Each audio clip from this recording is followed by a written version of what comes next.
Well, start off by talking about some of your early bands. Tell us about the Malibus. Oh, interesting you'd ask about the Malibus. I was just speaking to my partner, John Zambetti of the Malibus from Malibu, California, and I told him he had to hang up because you were calling. But we're in the process of recording a new CD.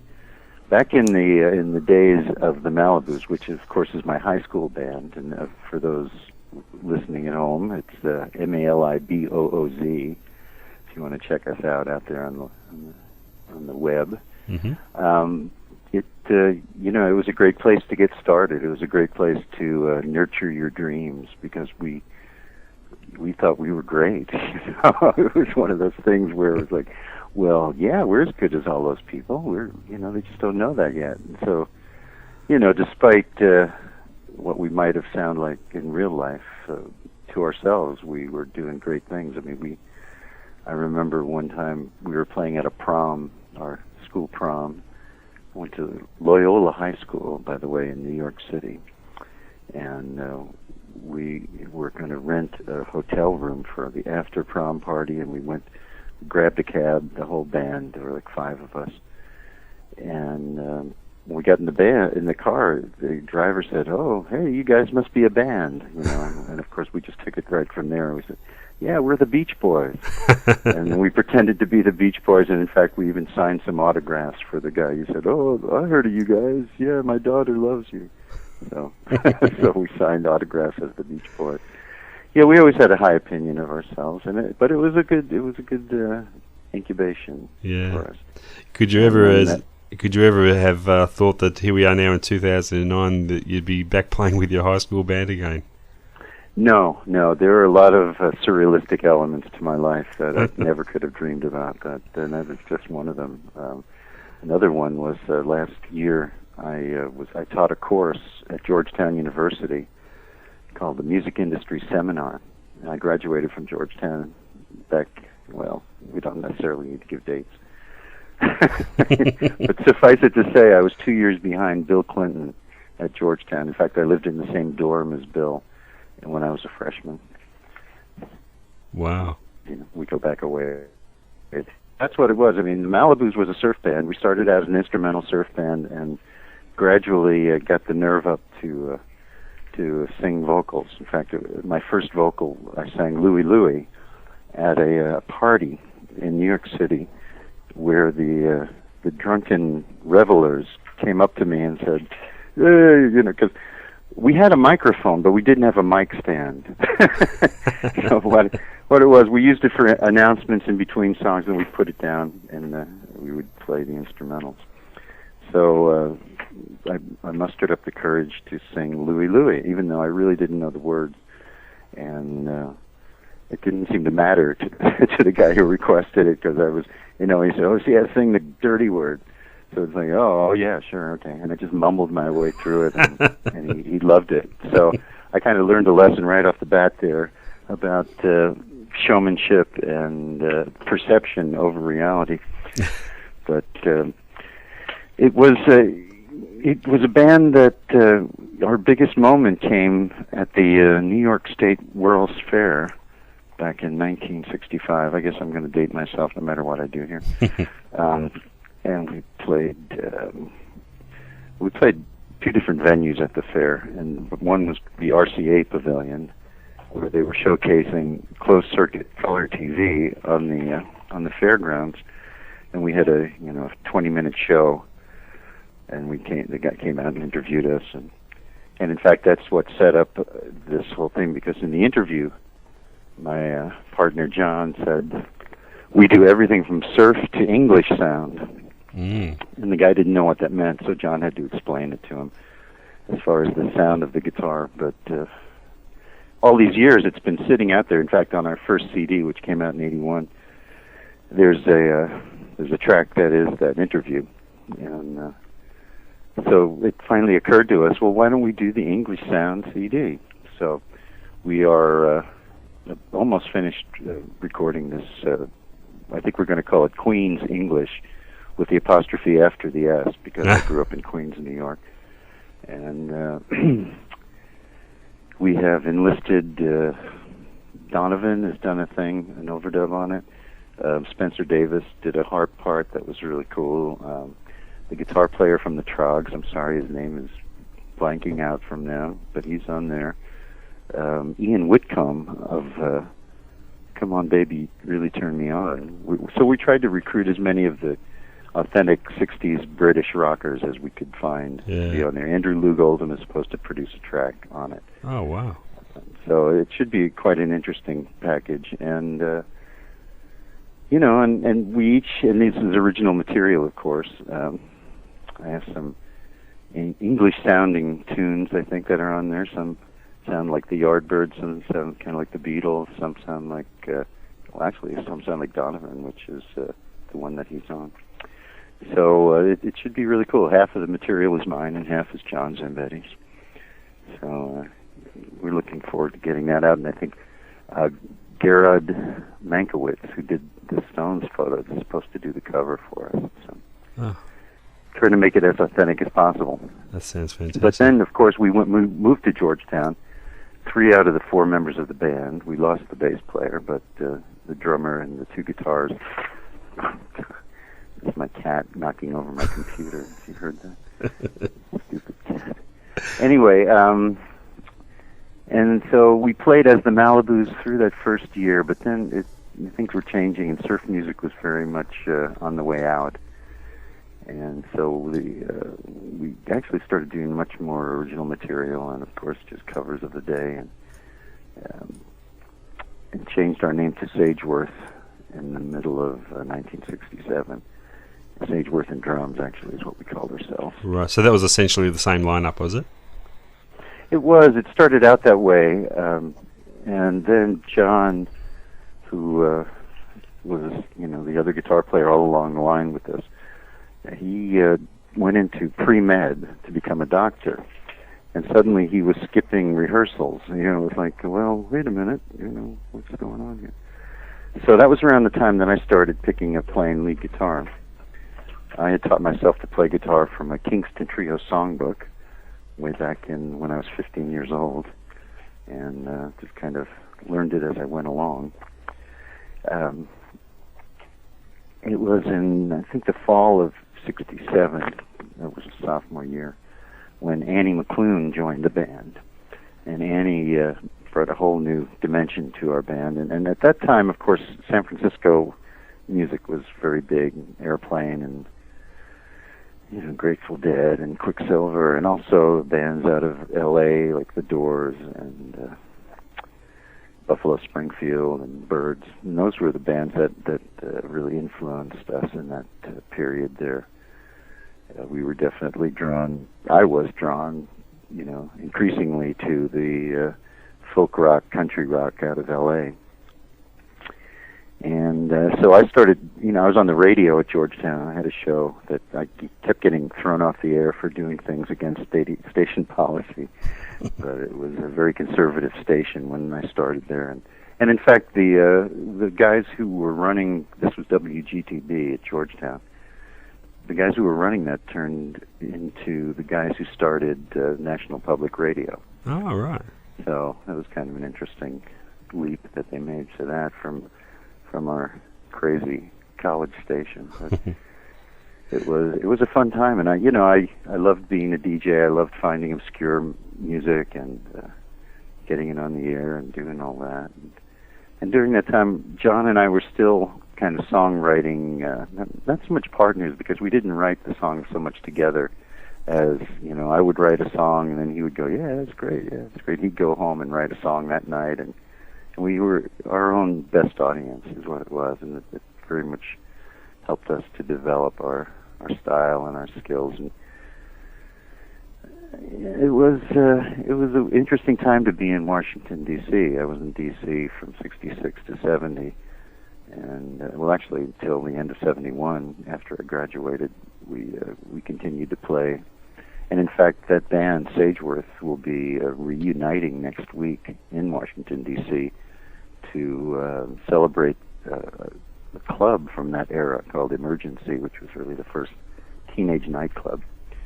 So we're going to get together and do about 4 of the old original tunes, and then just do a bunch of covers from that period. Wow. So that'll be fun. Except Annie won't be making it. She lives in Minnesota, and she and Tom Moncrief, who used to play guitar for me on my albums and on the road in my band, they've got a house and a studio in Winona, Minnesota, and I guess they've got some important projects coming up, so she can't get to D.C. for this thing next week, so we will be doing it without her, but so it's great to be able to keep in touch with both of those things, with the Malibus and with Sageworth on these reunions, even though,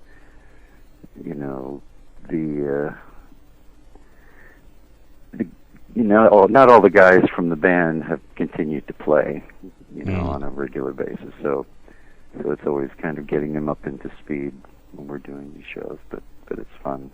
It's a good time. So let's see, where were we? Where do you want to go from there? Well, you moved to California. I guess that looking back on that now, you probably consider it a great turning point in your career. What do you think it was about the music that was coming out of California that was so attractive to you? Yeah, well, I guess it can be traced all the way back to the Beach Boys and the Brian Wilson and his whole the kind of auteur, you might say, effect that he had on his music. It was, he had this kind of innocent viewpoint of life in the teenage world, and then these little 3-minute, bites out of life that really touched those of us who seemed to see California as this golden place. I don't know whether it was from the movies or the music in general, or LA always had this fascination for me.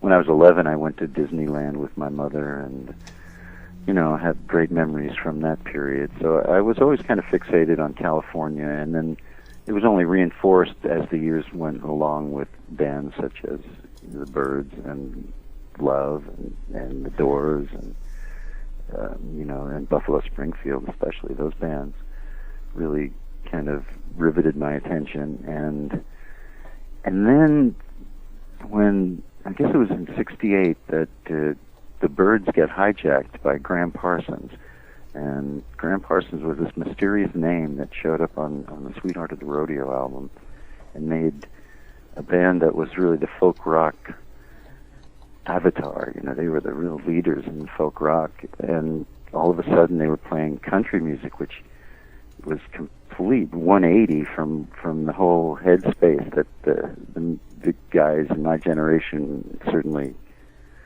in my part of the country anyway, saw country music as the music of the right wing and the music of rednecks and closed minds, and so it was quite a slap in the face when all of a sudden your favorite band comes out with this country and western album. But after I listened to it the second and third time, I became very much into it and much fascinated with Graham Parsons. So I followed his career through Burritos and how the Burrito band kind of came along and kind of made it cool. It was the thing about Graham that really got to me was his way of using traditional music, traditional country music, with this twisted lyrical approach to it.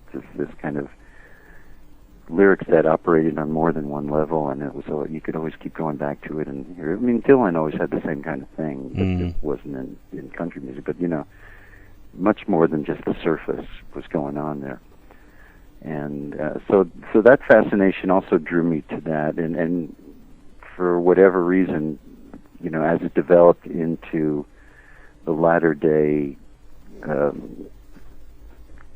folk rock, country rock, singer-songwriter development of LA music, I continued to be very focused on that. Sageworth was playing at a club called Apple Pie in Georgetown. This was in 1970. And across the street was this club called the Cellar Door, which was a famous venue in D.C. for, bands that were not quite arena ready, but, they were big time enough to warrant, 3, 4, 5 night stay in D.C. It wasn't a very big club, but it was prestigious. And Linda Ronstadt was playing there, and we loved Linda from different drum and Stone Ponies, and so she came in with her band and really liked our band and invited us to sit down with her, and so we went over there and started hanging out with them in between the set, and then invited them over to the house where we all lived in Georgetown. It was the hippie house of Georgetown. And they came over, and we were introduced to the guys in her band, and the guys in her band turned out to be Don Henley and Glenn Fry, and a guy named Chris Darrow, who had his own kind of solo career starting out while he had been a member of Nitty Gritty Dirt Band and Kaleidoscope. And with Linda, he was acting as a tour manager as well as mandolin and fiddle and extra guitar player. So Chris came to me and he said, "Boy, we really like your band. I would love to produce you. Why don't you guys come out to L.A.?" And I was like, "All right, let's go. Show me the ticket." The rest of the band, except for Annie, really weren't that eager to take that risk. So we didn't. I kept in touch with Chris over those years, and when the Sageworth finally came to an end, after having moved from D.C. to Boston at the end of '71, and we played in Boston for about a year and a half, and then that sort of collapsed. And at that point, Graham had already recorded Hearts on Fire with Emmylou. And so at that point, that's when I decided to move to L.A. Now that the band had broken up, I was going to go out there, and I swore that within 2 years I was going to be on a record one way or the other. Mm-hmm. But of course, I had always had bands where I wrote the material and played lead and kind of arranged them, but I never thought I was good enough to sing the songs. I always had better singers in the band than I thought I was. So, it was a bit of a mystery as to how I was going to make that happen. But I figured I would probably start a band in L.A., which is, in fact, what I did through Chris Darrow's help. And, I had the calling card of Hearts on Fire from Grievous Angel as my here I am, this is me. Yeah. And at the time, I had also an invitation from Linda to play guitar with her, because she was saying that, and this was about 6 months before I moved to L.A., but she had said to me, "Boy, my guitar player isn't working out, and if you can come to L.A., you can play guitar for me." And I was like, "Oh, okay, sounds good." By the time I got out there, the guitar player was working out fairly well. It turned out to be Andrew Gold, who totally, kicked her whole career in the butt and made, even more of a star than she was. Yeah. But I did have an entree into the very circle of people that I had looked up to out there. I thought in some ways I might be taking Graham's place. I knew that Bernie Ledden was leaving the Eagles. I wrote a letter to Don and Glenn saying, "Hey, I'm coming out. If you need a guitar player, I'm ready." And because we had sat around the living room playing old Merle Haggard and Everly Brothers songs back in a couple of years before that. So. And as it worked out, I got there and I was staying with Chris Darrow out in Claremont, thinking I was moving to L.A., but I was actually 40 miles east of L.A. And Chris was about to do a tour of the United Kingdom, and his tour support got pulled out by United Artists Records, and so he couldn't afford to take the band that he had planned to take. And there I was on his doorstep, and he was like, "Well, do you want to be my band?" And I was like, "Well, sure, why not?" So about 2 weeks after I had moved to L.A., I was on a flight going to London, and to be over there for the entirety of May of 1974. So it was quite a ride that I stepped on there, and looking back on it, I mean, it all seems very, very much like a fairy story or something to me. It's the way that it all kind of worked out. Even though if I read my journals, there were long stretches of, "I can't believe I'm still waiting for this check. I don't know what I'm going to do." It's like the frustrations that you deal with, and yet perseverance. Well, that was the thing. When I first saw Glenn and Don, I went to the Troubadour when I first moved to L.A., and they were hanging out there, and I said, "Hey, here I am. Hey, man, good, yeah." And eventually in the night, Glenn put his arm around my shoulders and said, "Listen, kid, if you persevere, there's no way you're not going to make it." I was like, well, thanks, I appreciate that. So I always took that to heart, and I think that's one of the big lessons of working in show business or whatever for most of us. I mean, certainly there are people who are so gifted that it just seems like a cakewalk, but for most of us, there's a lot of struggle before you become an overnight success. Yeah. And but a lot of luck involved as well. There was so I think everything good that sort of happened to me in L.A. and California can be traced to Chris Darrow and his kind of belief in me and offering me a place to be. While I was on that tour in Great Britain with him, I met an A&R man from United Artists Records, and his name was Andrew Lauder. And Andrew, a year or so later, would be at the Troubadour when I was playing with a band that I had put together in L.A.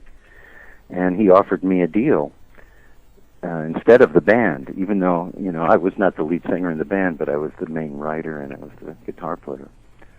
I sang one of the songs, and he offered me a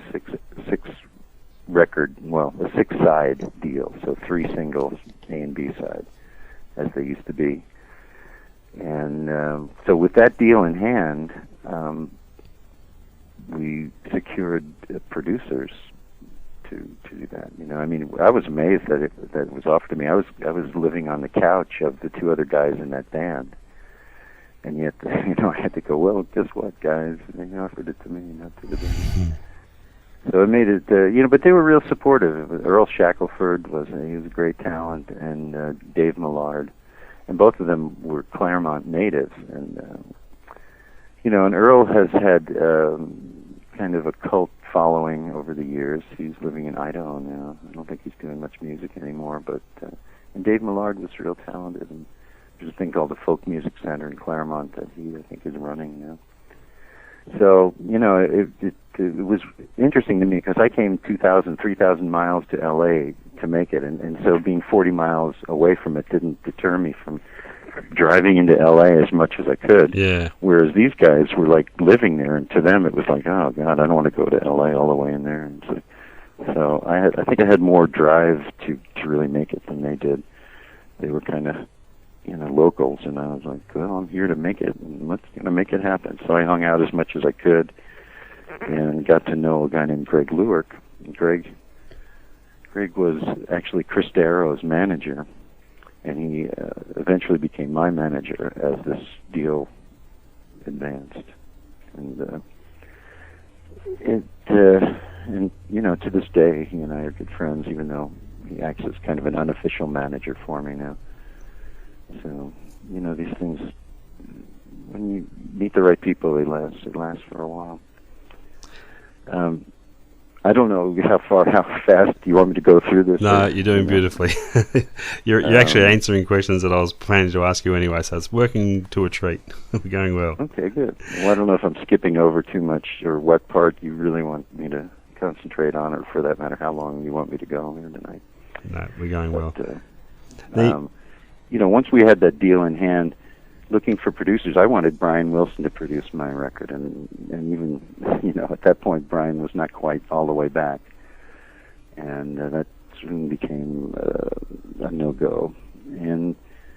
But we had recorded this band, which was called Wheels, that I had formed out in Claremont, and that we were doing that Troubadour Hoot Night with.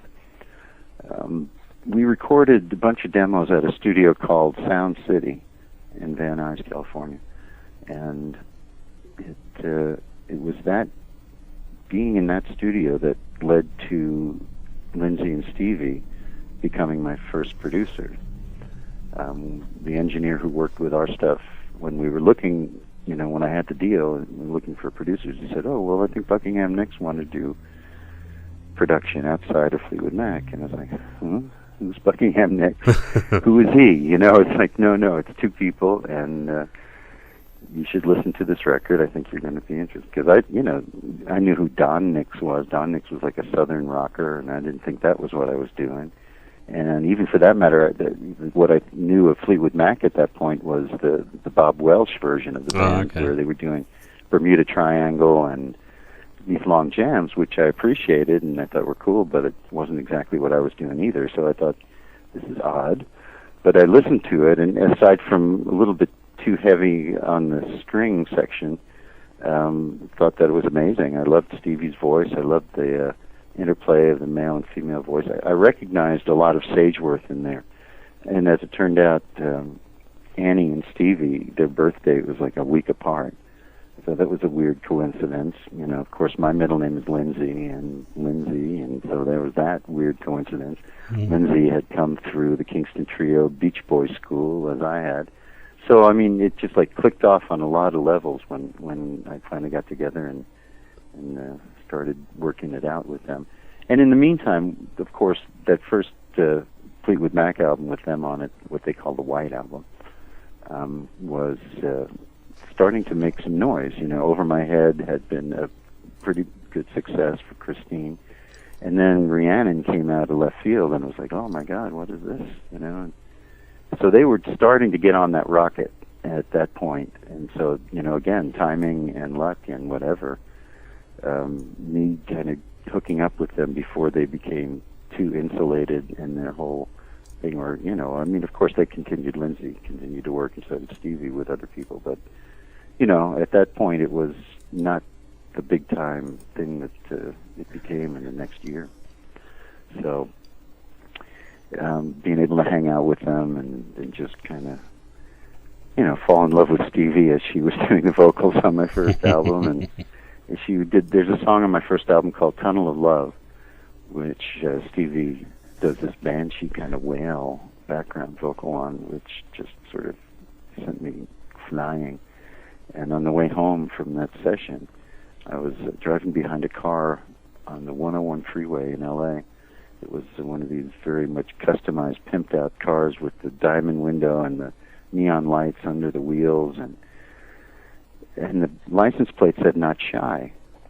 So I was like, "Oh, interesting." And for whatever, it all kind of mixed together. And by the time I got home, I had pretty much written all of Magnet and Steel, and of course, it was about Stevie. And eventually, in the next album, I got her to sing on it with me, and you know, it became that song for me. So, you know, these things have a cosmic air about them in my mind, and you know, I'm certainly very grateful of all that happened. Were you confident of the hit potential of the song when you recorded it? Did it sound like a hit to you? Well, it was hard to say at that point, you know, because the first album, Only the Lucky, was my first single, and I thought that had a lot of potential, and it got in the mid-charts on Billboard. When we did Not Shy, that song stood out, if only for the fact that it was so much unlike anything else, even though it seemed to sort of all blend in. I wanted to do a 50s song. I wanted to do, it was The Stroll is what the name of the dance was. It had that beat. And of course, unfortunately, I'm old enough to remember The Stroll, and I wanted to bring it back. And so I was consciously doing that. And actually, I was consciously working on the song. I had the chords and I had that beat going already. But the lyric to it was very nondescript. It was like, you know, don't turn away now or something like that. Nothing that really I felt was strong, but it was just a working set of lyrics. And then on the way home that night is where that whole thing. I'm not even sure how the Magnet thing came into it. I mean, it just dawned on me that I was very much attracted to her, and there was nothing much I could do about it. And you know, so that was the way that developed. And in fact, over the next month or so after that recording session where she did the Banshee Wail on that first album, Fundamental Role, we did actually explore each other a little bit, and you know, and it was great for me. I was like, oh my God, this is great. And I was like, you know, Stevie, I think you're such a great singer. And she was very insecure about her voice at the time. And he was like, oh, you think so? I don't know. I'm like, yeah, are you kidding? You know. And this was just as Rhiannon was cutting the break. So that was an interesting moment of vulnerability with her. And, you know, and then ultimately it came to a thing where she was like, boy, you know, you're so much like Lindsay. Like, oh, well, is it good or bad? I don't know if it's good or bad, because they had just gone through this kind of very much documented breakup, and you know. So, but it did become kind of uncomfortable to finish out that album. So I kind of backed off, and it just seemed like, well, this was a nice little rendezvous at one point, and then we'll just kind of leave it at that. Because I that first album, they were at odds, definitely, on you know, more than one occasion, and I felt like I had to be the mediator and the diplomat, and ultimately, even though they were both producing that album, you know, Lindsay would work on the instrumental arrangements and those overdubs, and Stevie would work more on the vocal arrangements and supervising that, and somehow we all got along enough in the mix sessions that you know, we got it done. But then on the next album, Stevie just became a guest singer on it rather than participating on the production, and then I joined Lindsay. Well, I mean, I've been part of the production on all my albums. It's something that goes back probably to my you know, my fascination with Brian Wilson and all that he did, and trying to analyze what he was trying to do with all that stuff. So I was very conscious of the production, and in the second album, Lindsay was really the lead producer, and I, you know, I can't express how much my admiration for him goes in the studio. Well, and beyond that, of course, too. But you know, he just has a great way of working in the studio. He was very easy to work with, and he was open to my ideas. And you know, I didn't feel like he was just like patronizing me if he would listen to something and then just go off and do his own thing. You know, we really did work it out, and I felt, and this was a great thing for me, you know, and even going back to the first album, where I was a lot more insecure about it all, because here I was having to sing these songs, and they made me feel very comfortable with that. Lindsay and Stevie both, they were very, you know, complimentary and supportive of me as a singer, and so it led me to be able to get over my vocal fears and be able to pull it off, I think, you know. Mm-hmm. It's a funny kind of thing, your psyche, you know, and the insecurity of basically teaching myself how to do anything that I was doing, and all of a sudden here I was having to put it on the line in the big the big 2-inch tape. You know, I was like, ooh, we better do this right. So I couldn't have had, you know, in my mind, better producers to be working with on those first two albums. You know, of course, the downside of working with those guys is that when we came to the third album, which was called Hi-Fi, we decided, this was after a year of touring behind Magnet and Steel and being on the road for most of the year, having solidified a really great band and wanting to express the fact that we were much more of a rock and roll band than came across on the Not Shy album. And, you know, that was the most common comment that I had from people when we would be playing live. And that year of 78, I opened for everybody from Heart to Kansas to Journey to Fleetwood Mac to, God, who else? Foreigner, did a lot of Foreigner dates opening for them. So, you know, we were out there and we were ready to make it as our own self-contained band. We wound up, at that point, this was fairly unusual to go into a house and record rather than going into a studio. But it was also the era of punk and new wave and, well, disco, but I don't need to worry about that. Mm-hmm. But, you know, we were trying to pare it down. We didn't want it to sound quite so slick as Not Shy it sounded. Wanted it to come across more as a rock and roll band. And I think we pulled that off. But unfortunately, part of that plan was to step away from Lindsay and Stevie because, you know, they had become huge by that time with rumors having swamped everything. And, you know, quite frankly, I was the one who was signed to CBS, not them. So at Columbia, the guy who signed me, who was called Don Ellis, not the trumpet player, but the A&R man, he heard this work in progress. Actually, we were recording. We rented a house from Stevie because she was just about to sell this house she had up in the Hollywood Hills. It was really amazing. It was this house that was built by Rod LaRock of the silent film era for his paramour Velma Banky, and they had this love nest up in the Hollywood Hills, and it just had a great vibe to it. And so we installed a 16-track recorder there, and we made the house into into a recording studio basically for 3 months. And so Don Ellis came out, about 2/3 of the way through our process and listened to it, and he was very complimentary. He said, "This is great. This is exactly what you need to do in this current market. It shows a lot, shows you how kind of tough and rockin' you are, all that stuff." And I was like, "Great, okay, this is going to be good." By the time we finished it, a month or so later, Don had left and gone to RCA, and the guy who took his place at Columbia heard the record and said, "Well, I don't hear Stevie Nicks on there. Where's Lindsay and Stevie?" So I'm like, "Oh God." So record politics reared their head. This guy was not into the plan of me separating myself from Fleetwood Mac. Rather, he was looking for Fleetwood Mac on the recordings, and so that record was 6 months of my life that I'll never get back. Basically, it was like came out, and within a month. The thing about Columbia Records, which was a huge company then, and I think it still is fairly big, they have so many artists and so many releases every 2 weeks that unless you get some traction or you have some kind of independent promotion behind you, or for some reason you're the darling of the company, you get lost in the shuffle unless you get some kind of real splash right in the beginning.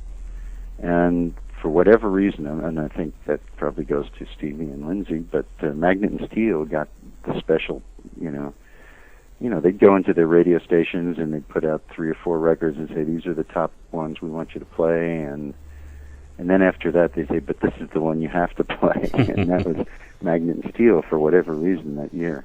And it did. It got to be number 8, sold 1 million copies, and it was the highest ranking single on Columbia Records in September of '78. And that was at a time when I played at the Columbia Records convention, CBS convention. Had a meeting with Walter Yetnikoff, who was the president of the CBS group, and Bruce Munval, who was the president of Columbia Records, and they were like, "Oh, this is going to be great." It took us 4 or 5 albums for Boz Scaggs, and same for Billy Joel, and we're going to make you sell through. That was their phrase. We're going to make it sell through. Because at that point, the single was selling really well, but the album wasn't quite keeping up with that, although that album did pretty well. And that was the Not Shy album. I'm not sure whether this will get on your... we're not live, right? No. That's good, because you probably need some commercial. At one point, Yetnikoff says to me, "Listen, Walter, if Columbia can't live up to its bullshit, then nobody can." Wow, that's really reassuring. And then, and after that he said, "We specialize in breaking artists," which of course can be read in 2 ways. And unfortunately for me, it felt like the other way after that, because that was when they undercut me on the '79 release of Hi-Fi.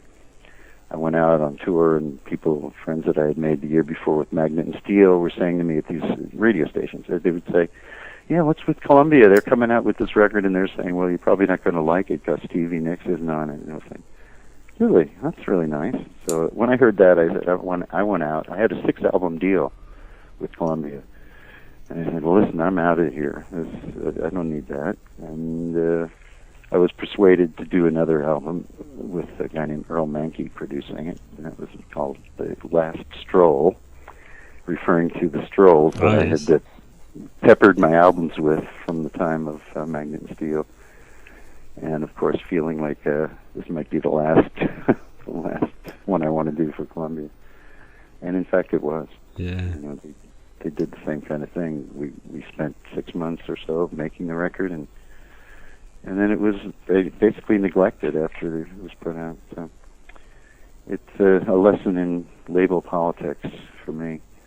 So I spent most of the next year trying to extricate myself from that contract, which I finally did, and then signed with Tom Petty's label, Backstreet Records. And this comes the next chapter.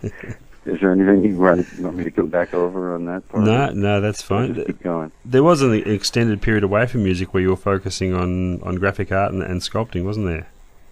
Well, the thing is, I think of myself as an all-purpose creator. I guess a Renaissance man in a sense. I grew up in a family where my mother was the copywriter for a big advertising company in New York City, and my stepfather was the art director for that company.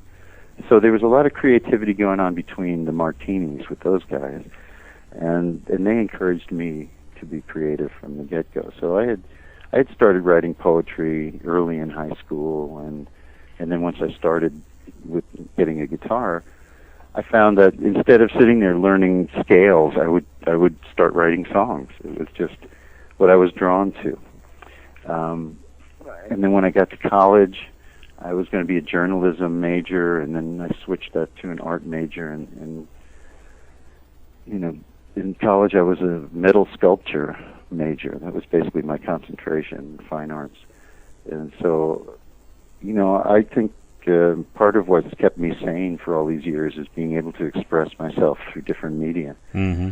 And I still do that. I go through periods where I paint a lot, and then I've tried my hand at screenplay writing. I've got 3 screenplays that I've written a autobiography somewhere along the line there, and you know, and I do graphic arts as well. I do you know, silk screen printing and block printing, some of which have shown up on Lindsay's albums and a few other lesser known releases.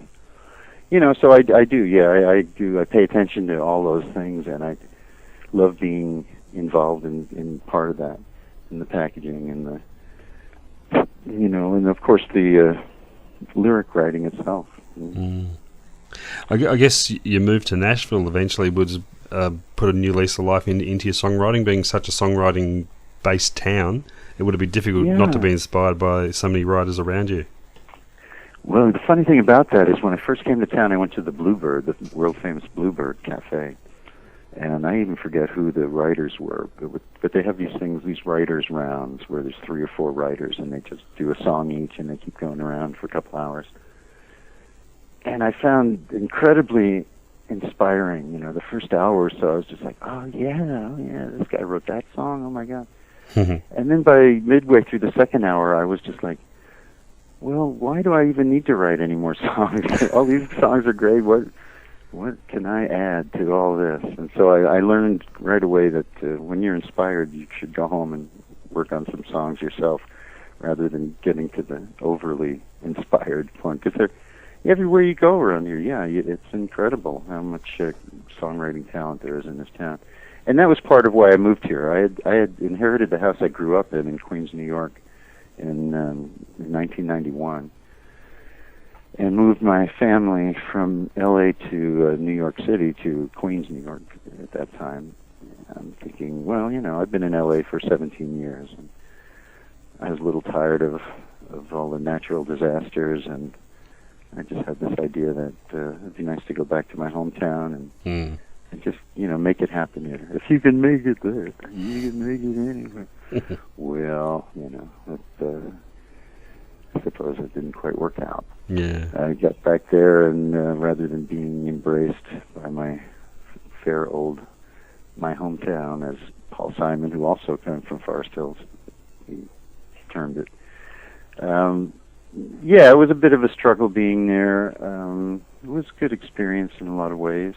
I wound up meeting a guy named Fred Perry, and Fred Perry turned out to be, well, I met him at a jam session. He was a drummer, and we just kind of hit it off and started playing old Stones songs that we both loved.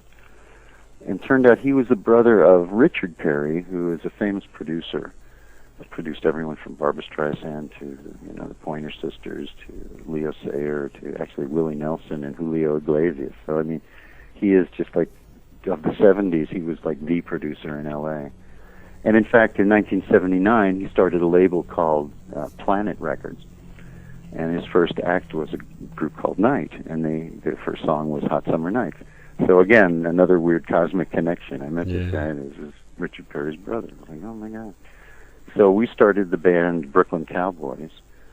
I always like to go against the grain. I mean, of course, I was doing surf music in New York City to start out, and then I came back to New York and started doing country music, or at least what I call country music, which of course is burritos, kind of country rock. Yeah. But And so we started this band, and Buddy Cage from the New Riders of the Purple Sage was in town, and he became the pedal steel player. But of course, I was going through a divorce at this point, or at least a separation, and I had had my fill of New York City at that point after being back there for 5 years, and was looking for greener pastures. And also, well, the attraction of Nashville was not so much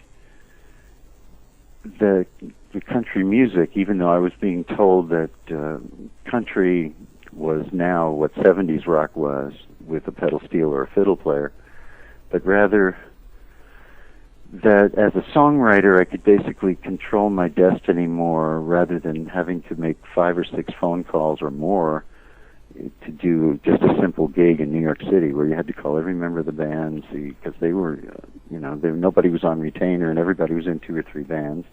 So it was just this hassle that I felt I could get past if I could just get a songwriter's deal, and I'd come down here and do that. And so that was part of the attraction to come to Nashville. And, it didn't really turn out that way. It turned out that EMI, which held the publishing for most of my early recordings, I went to them and I said, hey, well, this would be a great song for country. This would be a great song. And they said, yeah, but Magnet and Steel, we'll have to get a cover of Magnet and Steel.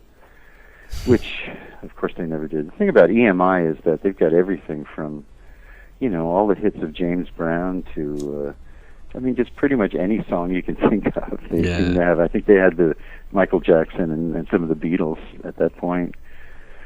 So, getting heard amongst all that was really hard. It's always been a weird thing for me in my song.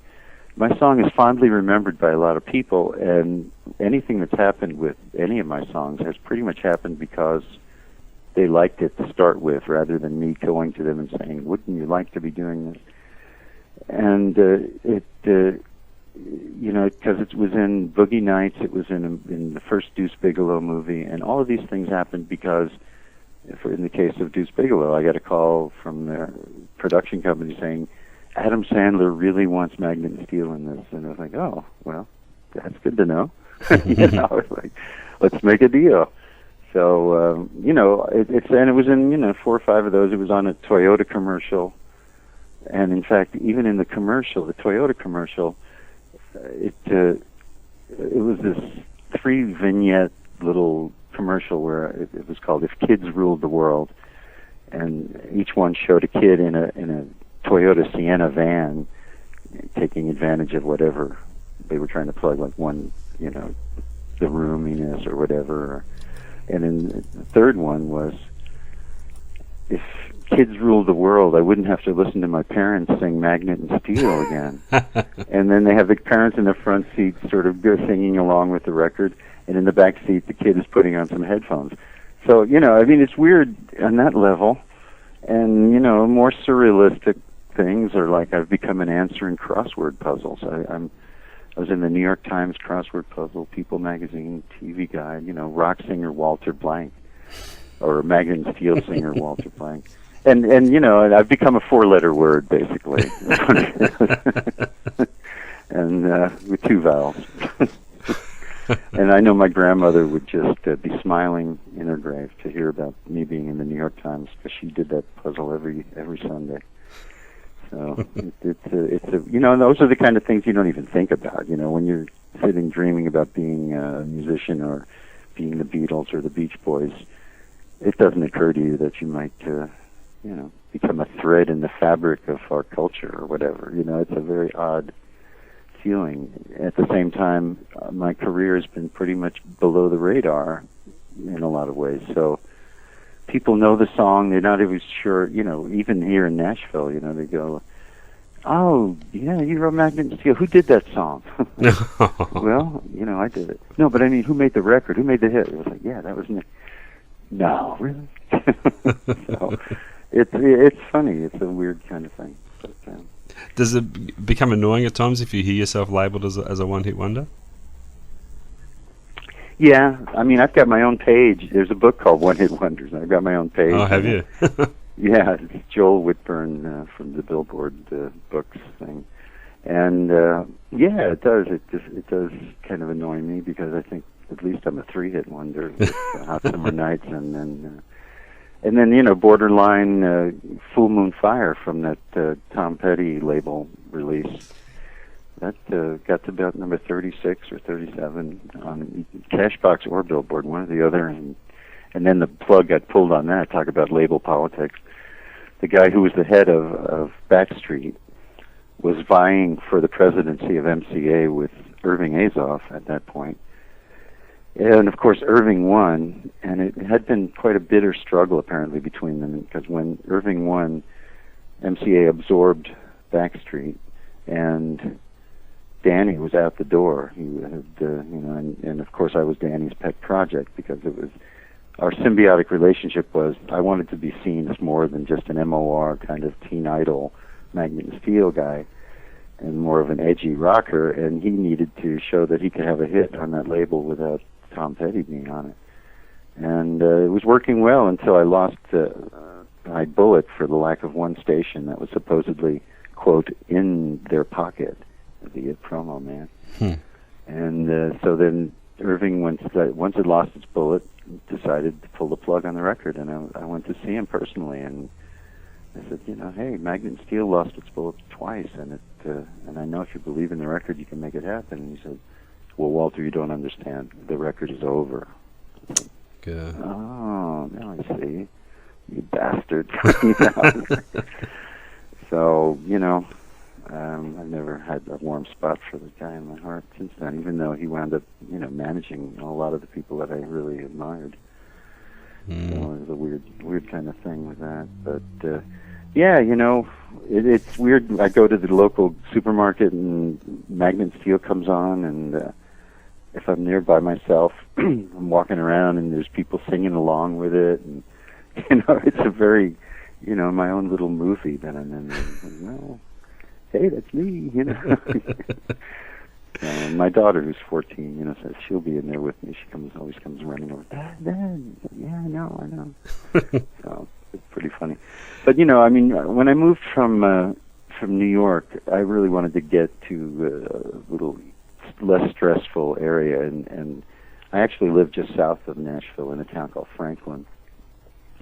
And it's like a small town, even though it's starting to get bigger and bigger since I've been here. And my non-musical job these days is a substitute teacher in the high schools here, in Franklin High School and in Centennial High School. And so, and I've been doing that since '98. So there's been a whole raft of classes that have come through that know me as Mr. Egan, the cool sub, and these kids wind up placed around town. So it's really neat for me, after having grown up in such a, city as New York, where you don't even look at other people when you're walking down the street, to be down here where it's like, hey, Mr. Egan, and I'm involved. There's a lot of really talented kids in this area. I do this thing a thing called Kids on Stage Academy every summer, where I teach songwriting and guitar and monitor these, you want to be in an all-star band, so they put these kids together in these bands. And they're from like 9 years old to 16 years old.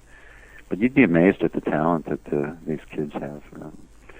There's a group called And Then There Were Two that you can find on MySpace or Facebook, or probably both, I don't know. But they're these twins, they're like 19 years old, and they're lovely girls, they're great writers and great singers, and I'm trying to help them get their career going for a while. And there's a new band that I just I've actually worked with a little bit that just graduated from the high school here called the Dead Martinis, and I think they have a lot of promise too. So, I get a lot of inspiration from these kids and being able to transcend the normal, way that they look at teachers. When I'm in the substituting role, I'm much more. I feel closer to them than I do to the other teachers most of the time, and it's like, it's because I've never grown up, I guess. It's what I figured out one day. It's like, somewhere in my mind, I've stopped at about 17, and I'm still feeling like I'm not, even though it's a long time gone. Hey, well, I've got to let you go. Great to catch up with you. Yeah, well, and I do have some fans over there. I can rest assured people down here who know their music know you more than being just a crossword puzzle answer. I can promise you that. Well, that's the thing. It's something I've always felt bothered by, the fact that I've never been able to get down there to play, and I'm just fascinated by the country and all that I get from the media about Australia. Now, what part are you in? Melbourne. You're in Melbourne. Okay. Yeah. There's a guy who's actually from New Zealand who has a company called Red Steel Music that put out a couple of CDs of mine in England. And he always talks about New Zealand, and I realize New Zealand isn't. You probably hate New Zealanders because it's one of but only in sports.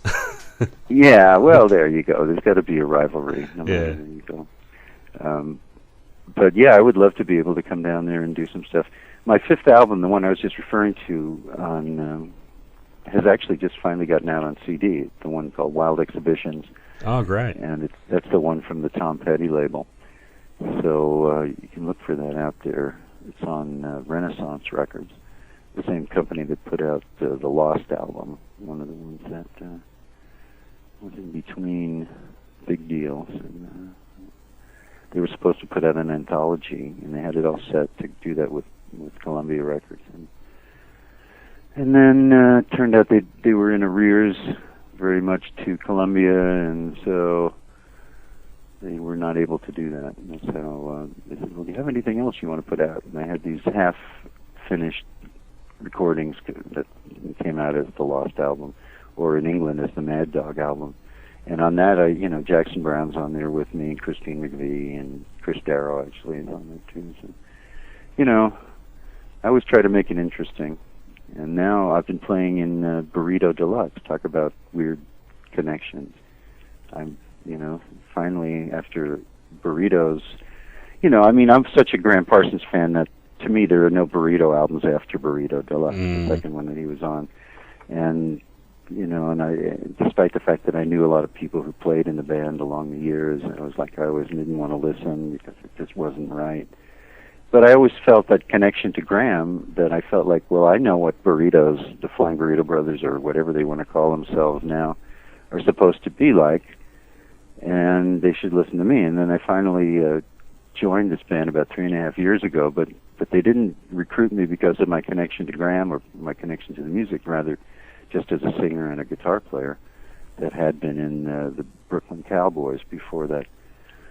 And, so now I think I'm finally starting to steer the band back to at least acknowledging the Graham Parsons era and trying to live up to that.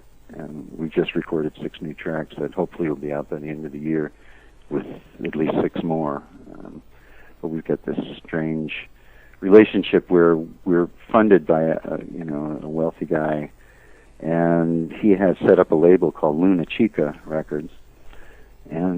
But he trusts his business with that record label to this woman named Brenda Klein, who doesn't know the first thing about making this band happen, and it's been clear since the beginning. She was actually our manager for a while until we got rid of her as our manager. So, right now the band consists of myself and Carlton Moody, of a band called the Moody Brothers. He was in for a long time with his brothers, and quite an accomplished, very good kind of country voice.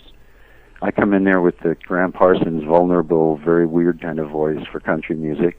Soup Granda is the bass player. Soup was the player for the Ozarks. Ozarks, yeah. So he's in there now, and so the 3 of us are contributing songwriting, and the drummer is Rick Lano, who has played with June Carter Cash and any number of people along the way. Wrote a song, or co-wrote a song called "Call It Love" that Poco had out. So it's a really cool band now, and we just did these new recordings with an eye toward trying to make it. I think at first we were going to try and do a mock kind of thing about the Gilded Palace of Sin, the Guiltless Palace of Spin, or call it something like that, and then we came around to thinking, no, we should just call it Escape from the Gilded Palace. So I think that's what it's going to be called. if we can ever sort out the legalities of Yeah. whether or not, because we really don't want this woman to have anything to do with it.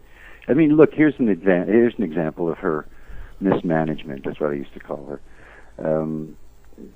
She worked for 2.5 years to make this DVD package with the last CD, with Disciples of the Truth recording that we did. And, well, first of all, she leaves out any reference in my little section of this DVD to Hearts on Fire or to Graham. She has this woman introducing the concert that we did, that the DVD is primarily supposed to be, talking about the founding of the Flying Burrito Brothers, but leaving out any reference to Graham Parsons. Yeah.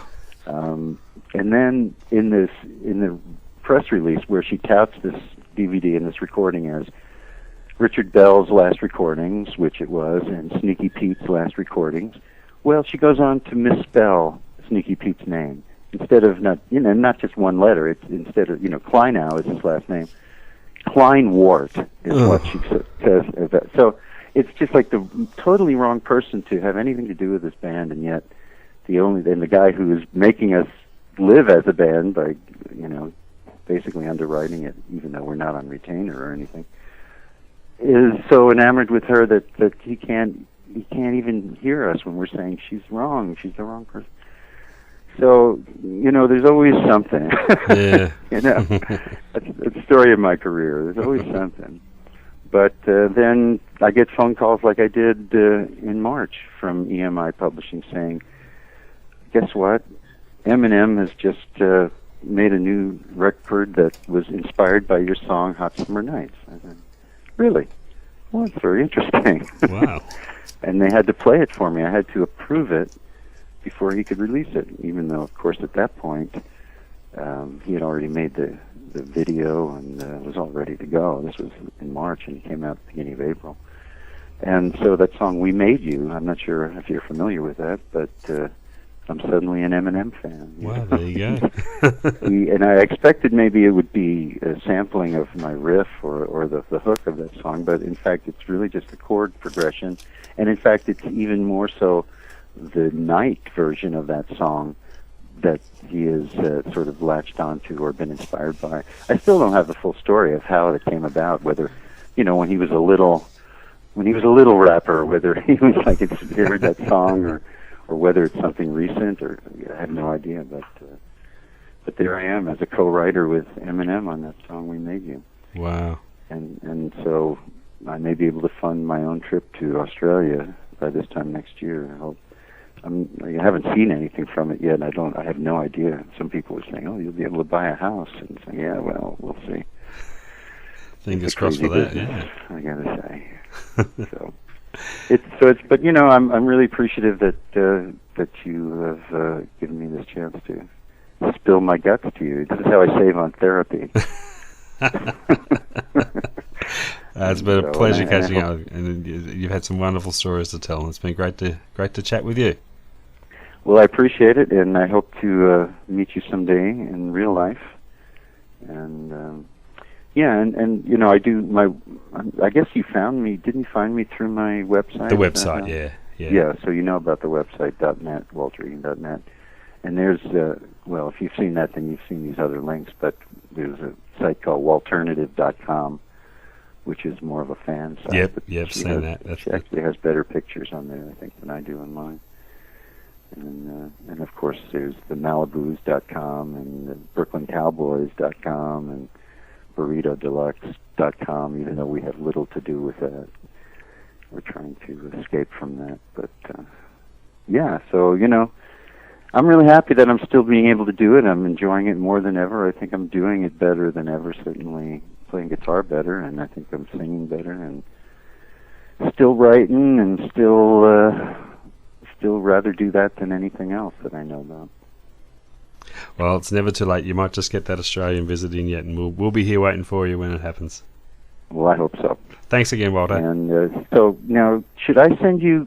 I should send you the link of this woman who is my fan, or there's actually a group of them over there that are my fans. Because when I heard about it from you, I told them I was going to do this, and they said, "Oh, well, you got to let us know." So You do that, and will it be like nationwide, or will it just in Melbourne? Or? Well, just in Melbourne, but we broadcast online, so they can pick it up anywhere. Yeah. Well, cool. I will forward her information to you, and or maybe yours to her, if that's all right with you. Yeah, sure. She seems rather harmless. Anyway. That's great. Well, thanks again, John. You too, Walter. Thank you. And you have a good day down there. It's winter for you, right? It's freezing this morning, yes. But we'll get by.